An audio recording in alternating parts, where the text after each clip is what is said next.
Right, let's get into this, because if I don't do it today, I won't end up doing it at all. So let me cast your minds back to 2 weeks ago. Appleseed GP, the grand finale of Season 2 of Children of the Mountain, and we had one of the most ridiculously talented Division 1 lobbies of all season.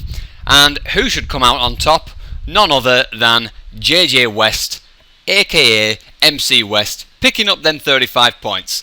Now, we had Uchiha on pole, and while he led for most of the race, I believe once he came in to do his final pit stop, which was perhaps on the last possible lap, and as far as I'm aware, Frink came in and lined up right behind him, so they were both waiting to head out and complete their final lap, but MC West was the one to come around in that purple metallic dark coloured Turismo, being hounded by Jodkiev, and it looks like Picano, setting those purple points fastest laps of the race, was able to jump Frink, but not quite Uchiha.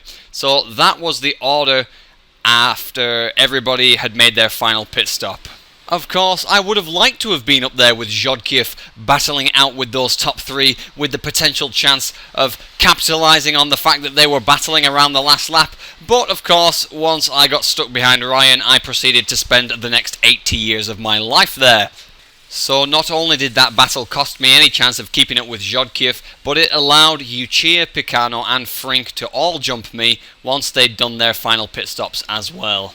But you know what? It didn't actually bother me that much, because if we take a quick sneaky peek at the standings, there I am in second, miles and miles behind Frink, but we'll just completely ignore that fact. I got second.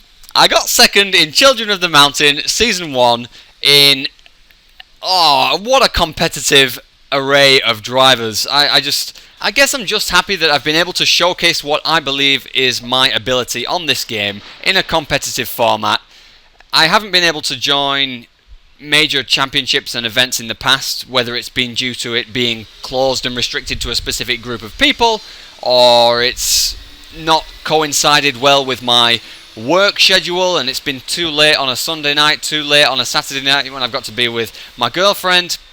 And this is finally something I've been able to organise at a time that suits me the best, and that is honestly the sole reason I put it together, just because I could control the time that it would occur.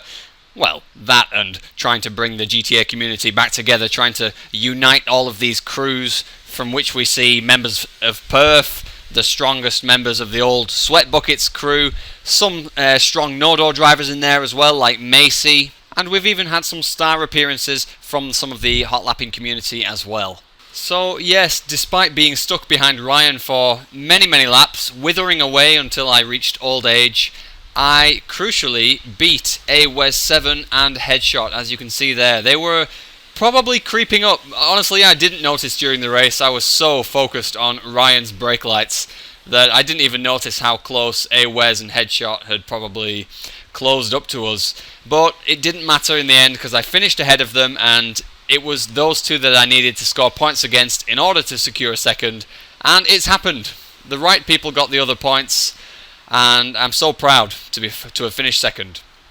I remember saying in my highlights video that Oracle's little crash at the hill had been the first incident of the race, but after watching the footage back and keeping a closer eye on the minimap, we saw that Charles the King actually went flying off at turn 2. He was over in the O'Neill's brothers farm, and I really don't know how he managed that. There must have been another collision with one of the cars, or he might have crashed out there himself.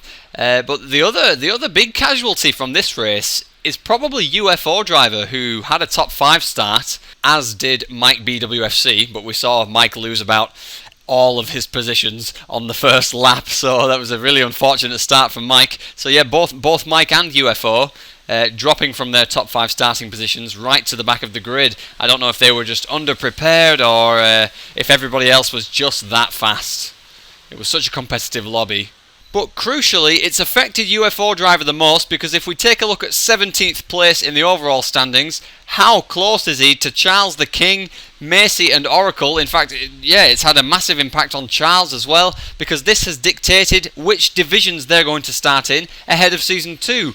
And unfortunately for UFO and Charles, they're going to be starting at the head of the Division 2 grid, and they haven't quite made it into Division 1. So those extra couple of points were really important for them, but they've just missed out. Okay, let's take a look at Division 2. On top, we had www-Jeroen, who came up from Division 3 the week before, started on pole, and managed to run it all the way to the end in first place, even picking up the fastest lap of the weekend, scoring those extra 7 purple points, and in the process outpacing Zhodkiev, which I can tell you firsthand is not an easy thing to do. So that's definitely one way to put yourself on the map. Another way is to be Golub Shreko's reserve and get yourself into third. What a strong performance from Watty V. Now, I had no idea about this guy, really. I'd never really raced with him before. But I've been speaking to him recently, and I've found out that he's from Australia and has to stay up till lol o'clock just to participate in events like this. So even further congratulations for Watty V for getting Golub Shreko into a great position, getting him a great chunk of points in the final race of the season. I think Nima95 had the hardest race of all, because after having 2 incidents which set him right back to something like 11th at the start of the race, every time he came round to the final turn where I was stood, somebody was just leaving the pit stops a few seconds down the road. So Nima was constantly on the hunt for everybody in front of him, and in the end he did manage to pass Iggy 2000. That was Sean L's reserve. He got BC Eagles guy, J Beast, Dr. Peppers, I'm awesome. He got all of them, and it was a great comeback drive for Nima, but just not quite enough to get into the top 5. However, I don't think it's bothered him too much, because thanks to previous races, such as the win on Guia Street Circuit, he's solidified his position in Division 1 for next season already, and this result doesn't really affect him too much. After stating in the previous video that I didn't know who BC Eagles guy was, we were all eager, at least I was, to see how he would fare coming from Xbox onto PS4 against a more competitive division, as he cleaned up Division 3 the previous week. And we see that despite having a top 3 start, even he found it quite difficult to swim with the sharks that we have here in Division 2. There's always that jump up from Division 3 to Division 2. He said it himself, it was the next level of competition for him. But I believe that BC Eagles guy was involved in some kind of incident that sent him flying up the side of the mountain, so perhaps it's not the best representation for his ability, because he was on his roof for a period of the race, and that's never a good showcase. And then to wrap things up, we had J Beast, Dr. Peppers. Always nice to see Dr. Peppers making an appearance, but I think he was heavily underprepared, and it showed here, finishing 10th. I'm Awesome, coming up from Division 3, I think. Would have been knocked back down, but this is the end of the season. Racing Benji just scrapped together a couple more points. And Mini Temper and Crow Gamers reserves, usually they're really strong drivers, but they had reserves in place in the form of Haribo and Digs to Pop, and those two had pretty poor races, crashes all over the place. So Mini Temper didn't really... Mini Temper is just I just consider him the brand name that different people represent. What's he had, like 5 reserves throughout the course of the 8-race season? Mini Temper has somehow found himself in a really comfortable position in Division 1 for next season. He's had so many talented drivers driving for him, but he'll probably struggle to keep up with that schedule next season, and he'll find himself dropping if he doesn't show up. So there we are there. Let's move on to Division 3. Oh god, I just saw the table and then I remembered what happened in this race. So basically, let me break it down. I disconnected and Haribo 1334 was driving my car. This brought him to a complete stop in 3rd place, something like that. Whether people had to avoid him or crashed into him, I'm really not sure. But he was completely done at that point. His race was over. He was standing on the middle of the road as everybody drove past him. But thank God I'd brought in our saviour Jeroen, who was spectating and getting some nice camera shots of the race, just because I had the feeling that I was going to disconnect and may have needed someone to take over the pits had I done so. And it happened, so Jeroen took immediate action, called out the yellow flags, even lined up everybody in the pits in a very neat and organised fashion, and everybody was ready to go. Everybody except Skriller. This guy from Spain, I don't know who recommended him. Nus Manel wanted him to be his reserve, but I said, well, as you're in Division 3 anyway, just let Skriller come in and have his shot. So I invited him to my party, but for whatever reason, he just wouldn't leave it. He wouldn't go to game chat, and he couldn't hear any of the things that were going on. So this guy, Skriller, just continues to drive another complete lap. I mean, completely not reacting to the fact that everybody else is lined up in the pit lane. How that's not apparent on your screen, I really have no idea. And in the meantime, Jeroen's just like, well, forget him then. He can just go and do his thing, because they couldn't exactly kick him. Oh, they probably could have, actually. I don't know why they didn't. I guess they assumed he would just come back round. And Jeroen's lining the rest of the grid up now, ready to go, and debating whether to give Macy his time back that he had lost. So they agreed to do it. They allowed Macy to go 4 seconds earlier, and then they were just going to have the rest of the grid run out together. Sounds like a foolproof strategy. That is until Skriller comes round to complete his fucking lap, just parks it right in front of this stream of cars that are exiting the pit lane. Jakey crashes into him. Others just start to weave around this incident like, do we go? Like, what do we do? Just because Macy's already gone. So they just had to sort of weave around this idiot, Skriller, who just had no clue what was going on. I don't think he knows what planet he's on. Oh, man. Just some... I'm in Spain to teach English, guys. This is why I'm here, to help guys like Skriller tune in and understand what's going on out here.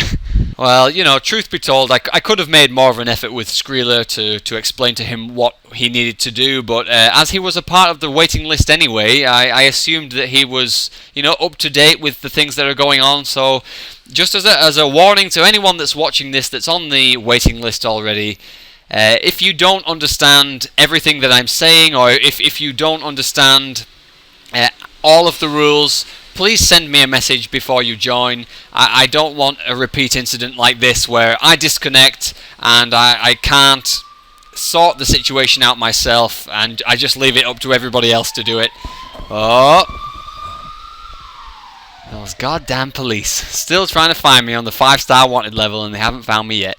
Anyway, the real scumbag here is clearly Macy, who clearly allowed himself to drop all the way down to Division 3 just so that he could smash the competition that aren't anywhere near his pace, just to get 28 points to ensure that he would skyrocket back up the standings list to finish in Division 1 overall. So this has just been one big conspiracy from Macy to jump the likes of UFO Driver and Charles to finish in Division 1. I'm only messing with Macy. He'd already dropped all the way to Division 3, losing out on all those points in the first place, so he just got himself back to where he belonged, essentially. But there were a few people who had to prove they belonged, and they were the Steak Sauce, Haribo, FBIS Sosa, and AJ Axel. All of these were new drivers in Division 3 for this week, and they all had a great race. So that was impressive to see from all the newcomers taking on the original Division 3 contenders such as Jim Bob Stroud and Got You Itch, and even denying Dylan of a top 5 finish which he so desperately wanted. However, I've got some news for Dylan. I've got a little surprise for him. Take a look at 29th position, Dylan. Your conquest to reach Division 2 may not have happened through regular promotion, but due to the fact that Weimarogko didn't show up and Nus Manel didn't either, you've completed your quest. You have reached Division 2 when it mattered most. You're starting there next season, and in spite of all of the previous races where you've just missed out with that 6th position, it didn't matter. You've done enough with the points, you've beaten the people you needed to beat, and Division 2 is yours. One of the cleanest and fairest drivers in all of Children of the Mountain, in all of GTA. As Frink nicely put it in one of your latest videos, the name Dylan is pretty much synonymous with respect these days, so it's always nice to see that being rewarded. Someone whose tenacity just missed out, who's been coming back every single week, helping me out, is Jim Bob Stroud. He definitely deserves a mention. He's down there in 34th, starting Division 3 next season. And he's certainly earned it. He spent some of his time in Division 2, but most of his time in Division 3, and while he's never really been on the cusp of being eliminated, he has always found himself in that odd position of 6th to about 8th or 9th in Division 3 each and every week, and unfortunately that just doesn't rack up the points, so he's found himself down there in the 3rd column. As we draw this rambling recap to a close, I'd like to throw out one final honourable mention to Roman 1988 USSR, who finished down there in 30th, well within contention of starting next season in Division 2, and I think he left the season from about race 4, so he only took part in about half of the season and still managed to end up down there in 30th, so congratulations to that performance, Roman. To all of the drivers that started after race 5 and only got a chance to participate in the second half of Children of the Mountain, welcome to the league. I hope Season 2 provides you with that stage to strut your stuff and showcase what you're capable of. Lastly, thank you so much to everyone. I remember that this started with race 1, my terrible highlights video. I was hardly prepared, and everyone was like, this sounds interesting, I'll sign up, but then hardly anybody showed up within the first week. But, thank you to those people who did, because it was enough to kickstart this league, get it on its feet, and it certainly created a buzz quite quickly with the inclusion of more and more credible drivers, and in the end it's turned into one of the most laid back yet intensely competitive events that I've ever seen on GTA so far, so thank you so much to everyone. Alright then, well I guess that only leaves us with one thing left to do.